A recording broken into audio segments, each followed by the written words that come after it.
We also have major news from abroad. Ukrainian fighters are pushing deeper into Russian-controlled areas in the east, threatening to cut off Russian forces from supply lines and to potentially deal another costly defeat to President Vladimir Putin. In a message early Sunday morning, Ukrainian President Volodymyr Zelensky declared the city of Liman, quote, fully cleared.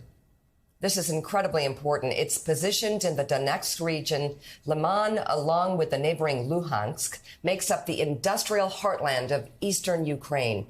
Its recapturing is just the latest in a series of major victories for the Ukrainian army.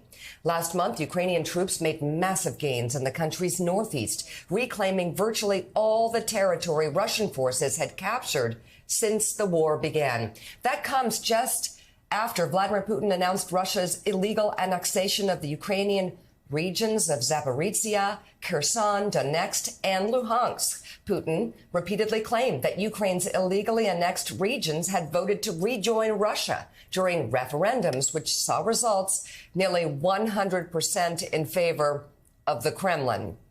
U.S. Secretary of State Antony Blinken said the United States will never recognize Russia's illegal takeover.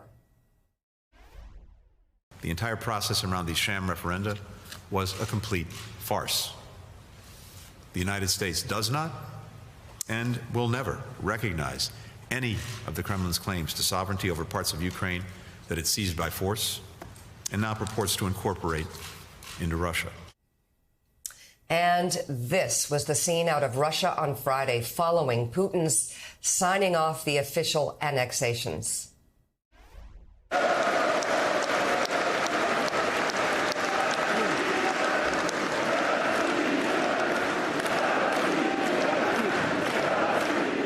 With us, we have former NATO Supreme Allied Commander James Stavridis. He is MSNBC's chief international analyst, the president of the Council on Foreign Relations, Richard Haass, and the host of Way Too Early, White House bureau chief at Politico, Jonathan Lemire. Good to have you all with us this morning. Admiral, the news out of Ukraine for the Russian army, all bad. The news out of Ukraine for Vladimir Putin, all bad.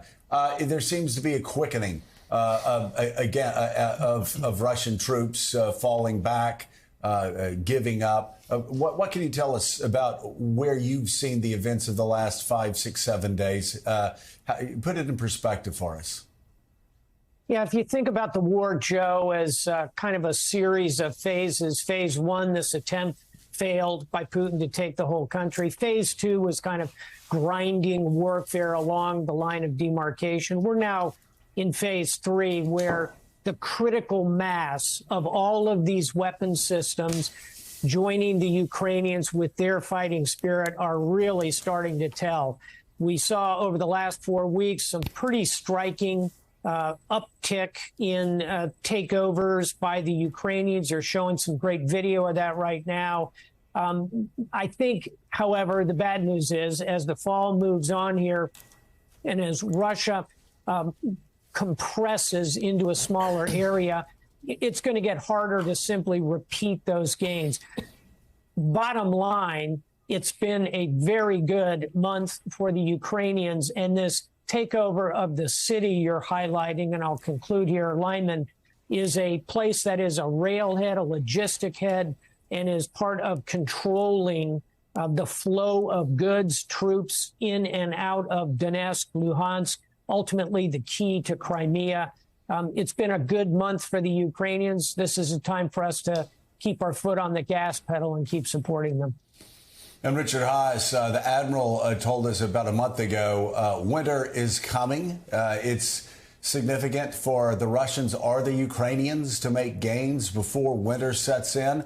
It's the Ukrainians who've had momentum on their side, the wind at their backs over the past month. I suspect they will continue making gains in the coming week or two before things really settle in. Where does that set us up throughout the winter and going into the spring? Well, it helps in several ways, Joe. The most important might be not the battlefield, but in the battle for the hearts and minds of Europe.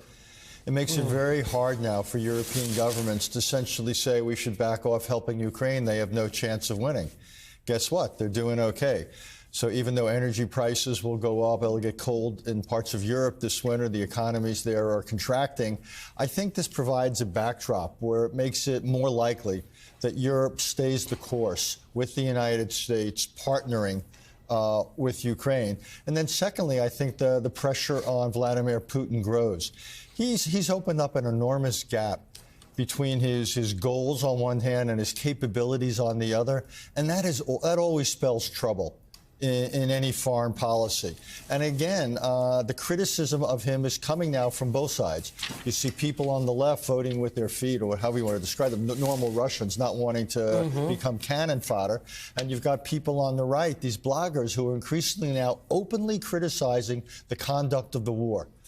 So Putin basically is going to feel the heat at home, while, if you will, Europeans, I think, I won't stretch the metaphor about heat, but I think they're more likely to stay the course. So I think this sets Ukraine up fairly well for the spring.